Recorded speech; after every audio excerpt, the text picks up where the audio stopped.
वट सावित्री व्रत क्यों रखा जाना है? वट सावित्री व्रत क्यों है महत्वपूर्ण? वट सावित्री व्रत का क्या है महत्व? वट सावित्री व्रत का क्या है धार्मिक महत्व? वट सावित्री व्रत का क्या है वैज्ञानिक महत्व? वट सावित्री व्रत का उद्देश्य क्या है? वट सावित्री पूजा 2022 में कब है? वट सावित्री व्रत क्या है? तिथि 2022 में अमावस्या तिथि कब है? 2022 में पहला सूर्य ग्रहण कब है? वट सावित्री व्रत के लिए शुभ मुहूर्त अंतिम सोमवती अमावस्या कब है? वट सावित्री व्रत का क्या है पूजन सामग्री? वट सावित्री व्रत का विधि क्या है? वट सावित्री व्रत का क्या है पूजा विधि? वट सावित्री पूजा कैसे करें? वट सावित्री व्रत का पौराणिक कथा क्या है? वट सावित्री व्रत बटा सावित्री व्रत क्यों रखा जा रहा है? सुहागिनों के लिए क्यों है महत्वपूर्ण? वट सावित्री व्रत बटा सावित्री व्रत के दिन सुहागिन महिलाएं अपने पति की लंबी आयु और उनके सुखमय दाम्पत्य जीवन, सभी प्रकार की सुख समृद्धि, धन का अभाव दूर, आने वाली बाधाएं दूर के लिए व्रत रखती है और भगवान विष्णु के साथ मां लक्ष्मी और वट वृक्ष यानी बरगद के पेड़ की विधि विधान से पूजा अर्चना करती है। भारतीय संस्कृति में यह व्रत आदर्श नारीत्व का प्रतीक बन चुका है। इस व्रत की तिथि को लेकर भिन्न मत है। हिंदू धर्म में वट वृक्ष या बरगद के पेड़ को विशिष्ट माना गया है।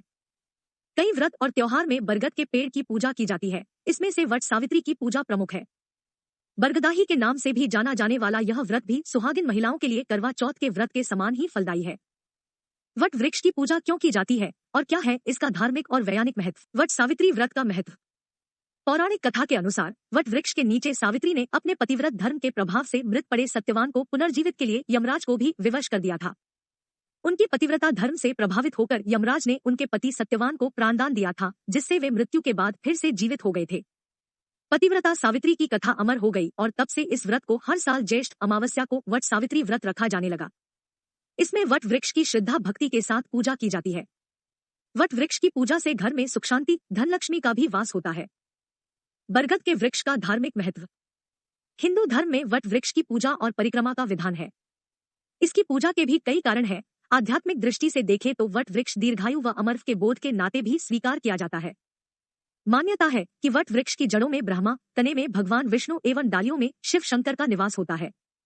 इसके अलावा इस पेड़ में बहुत सारी शाखाएं नीचे की तरफ लटकी हुई होती हैं, जिन्हें देवी सावित्री का रूप माना जाता है। यही वजह है कि इस वृक्ष की पूजा से सभी मनोकामनाएं शीघ्र पूर्ण होती है। अग्नि पुराण के अनुसार बरगद उत्सर्जन को दर्शाता है, इसलिए संतान प्राप्ति के लिए भी महिलाएं इस वृक्ष की पूजा करती है। इसके अलावा भगवान श्री कृष्ण ने इसी वृक्ष के पत्ते पर मार्कंडेय ऋषि को दर्शन दिए थे। भगवान बुद्ध को इसी वृक्ष के नीचे ज्ञान प्राप्त हुआ था। साथ ही बरगद को साक्षात शिव भी कहा गया है। कहा जाता है कि बरगद को देखना शिव के दर्शन करने के बराबर है। वैज्ञानिक महत्व। धार्मिक आस्थाओं के साथ ही ये वृक्ष पर्यावरण संरक्षण में भी बेहद महत्वपूर्ण भूमिका निभाता है। बरगद के पेड़ और इसकी पत्तियों में कार्बन डाइऑक्साइड को सोखने की सबसे ज्यादा क्षमता होती है। पीपल के समान ही ये वृक्ष भी ऑक्सीजन उत्सर्जित करते हैं। कहा जाता है कि एक हरा भरा बरगद का पेड़ 20 घंटे से भी अधिक मात्रा में ऑक्सीजन देता है। इसलिए बरगद का वृक्ष भी पर्यावरण के लिए किसी वरदान से कम नहीं। उद्देश्य। तिथियों में भिन्नता होते हुए भी व्रत का उद्देश्य एक ही है, सौभाग्य की वृद्धि और पतिव्रत के संस्कारों को आत्मसात करना। कई व्रत विशेषज्ञ यह व्रत ज्येष्ठ मास की त्रयोदशी से अमावस्या तक 3 दिनों तक करने में भरोसा रखते हैं। इसी तरह शुक्ल पक्ष की त्रयोदशी से पूर्णिमा तक भी यह व्रत किया जाता है। वट सावित्री व्रत में वट और सावित्री दोनों का विशिष्ट महत्व माना गया है। पीपल की तरह वट या बरगद के पेड़ का भी विशेष महत्व है। पाराशर मुनि के अनुसार वट मूले तोपवासा ऐसा कहा गया है। पुराणों में यह स्पष्ट किया गया है कि वट में ब्रह्मा, विष्णु व महेश तीनों का वास है। इसके नीचे बैठकर पूजन, व्रत कथा आदि सुनने से मनोकामना पूरी होती है। वट वृक्ष अपनी विशालता के लिए भी प्रसिद्ध है। संभव है वंगमन में ज्येष्ठ मास की तपती धूप से रक्षा के लिए भी वट के नीचे पूजा की जाती रही हो और बाद में यह धार्मिक परंपरा के रूप में विकसित हो गई हो। वट सावित्री पूजा 2022 में कब है? साल 2022 का पहला सूर्य ग्रहण कब है? वट सावित्री व्रत के लिए शुभ मुहूर्त 2022 की अंतिम सोमवती अमावस्या कब है? हिंदू पंचांग के अनुसार सुहागन महिलाओं को अखंड सौभाग्य प्रदान करने वाला वट सावित्री व्रत, वैट सावित्री व्रत, हर साल ज्येष्ठ माह की अमावस्या तिथि के दिन मनाया जाता है। इस साल वट सावित्री व्रत 30 मई 2022 दिन सोमवार को मनाया जा रहा है। खास बात है कि इस बार वट सावित्री के व्रत के दिन इस साल का पहला सूर्य ग्रहण पड़ रहा है। ऐसे में लोगों को पूजा के शुभ मुहूर्त को लेकर थोड़ा असमंजस है। जानिए वट सावित्री पूजा का शुभ मुहूर्त। वट सावित्री व्रत के लिए शुभ मुहूर्त। अमावस्या तिथि से प्रारंभ 29 मई 2022 दोपहर 2:54 बजे से। अमावस्या तिथि की समाप्ति 30 मई 2022 को शाम 4:59 बजे तक। इस दिन ज्येष्ठ मास की अमावस्या के साथ साथ सोमवार का दिन भी है। यह 2022 की अंतिम सोमवती अमावस्या है। इसीलिए ज्येष्ठ मास में पड़ने वाले 30 मई को व्रत का महत्व बहुत ज्यादा बढ़ जाता है। वट सावित्री व्रत की पूजन सामग्री। वट सावित्री व्रत की पूजन सामग्री में सावित्री सत्यवान की मूर्तियां, धूप, दीप, घी, बांस का पंखा, लाल कलावा, सुहाग का सामान, कच्चा सूत, चना, भिगोया हुआ, बरगद का फल, जल से भरा कलश आदि शामिल करना चाहिए। वट सावित्री व्रत की पूजा विधि। वट सावित्री व्रत की पूजा कैसे करें? इस दिन सुबह सुबह उठक घर की सफाई कर नित्य कर्म से निवृत्त होकर स्नान कर शुद्ध हो जाएं और सूर्य भगवान को जल अर्पण करें और व्रत का संकल्प लें। शादीशुदा महिलाएं शादी का जोड़ा पहनकर या लाल साड़ी पहनकर श्रृंगार करें और बरगद के पेड़ के पास जाकर सबसे पहले वट, बरगद वृक्ष के नीचे सफाई करने के बाद पूजा स्थल पर पहले रंगोली बना ले। उसके बाद अपनी पूजा की सामग्री वहां रखें। अपने पूजा स्थल पर एक चौकी पर लाल रंग का कपड़ा बिछाकर उस पर गणेश भगवान का पूजन करें और भगवान शिव, माता पार्वती, लक्ष्मी नारायण की प्रतिमा या मूर्ति स्थापित करें। सावित्री और सत्यवान की आराधना करें। पूजा स्थल पर तुलसी का पौधा रखें। सबसे पहले गणेश जी और माता गौरी की पूजा करें। तत्पश्चात बरगद के वृक्ष की पूजा करें। अब सावित्री और सत्यवान की पूजा करते हुए बड़ की जड़ में पानी दे। पूजा में जल, मौली, रोली, भिगोया हुआ चना, फूल तथा धूप, दीप, सिंदूर आदि का प्रयोग करें। लाल कपड़ा अर्पित करें और फल समर्पित करें। जल से वटवृक्ष को सींचकर उसके तने के चारों ओर कच्चा धागा लपेटकर 3 बार परिक्रमा करें। बरगद के पेड़ पर रोली और चावल से तिलक करें और उसके बाद बरगद के पेड़ के सामने पति की लंबी आयु की कामना करें। बड़ के पत्तों के गहने पहनकर इस व्रत में सावित्री सत्यवान की पुण्य कथा का श्रवण करना न भूले। यह कथा पूजा करते समय दूसरों को भी सुनाएं। भीगे हुए चनों का बायना निकालकर नकद रुपए रखकर अपनी सास के पैर छूकर उनका आशीष प्राप्त करें। बांस के पंखे से सावित्री सत्यवान को हवा करें और बरगद के एक पत्ते को अपने बालों में लगाएं। निर्धन गरीब स्त्री को सुहाग की सामग्री दान दे।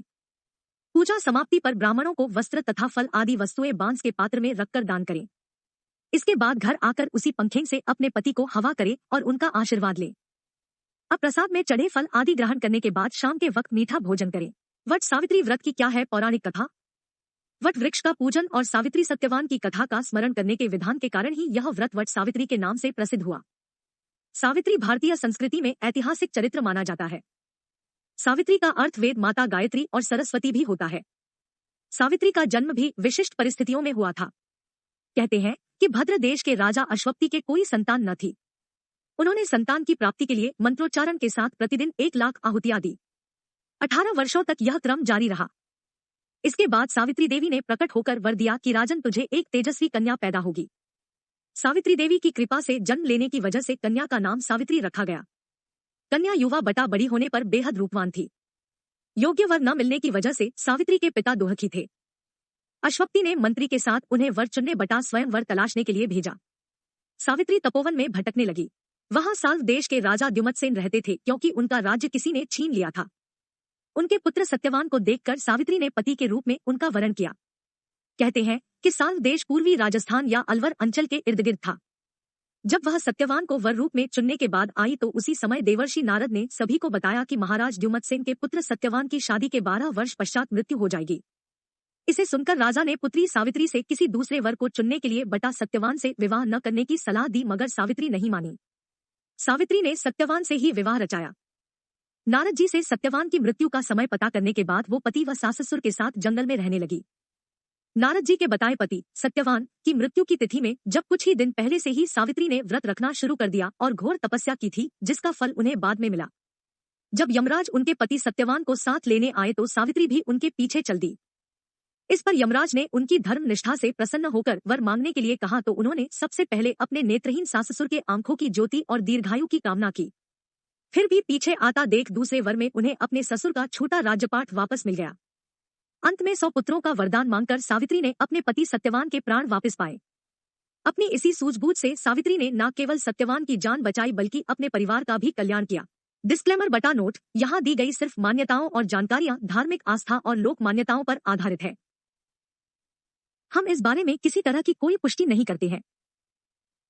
इसे सामान्य जनरुचि को ध्यान में रखकर यहाँ प्रस्तुत किया गया है। किसी भी जानकारी या मान्यता को अमल में लाने से पहले एक्सपर्ट से संपर्क करें बटा संबंधित विशेषज्ञ से सलाह लें।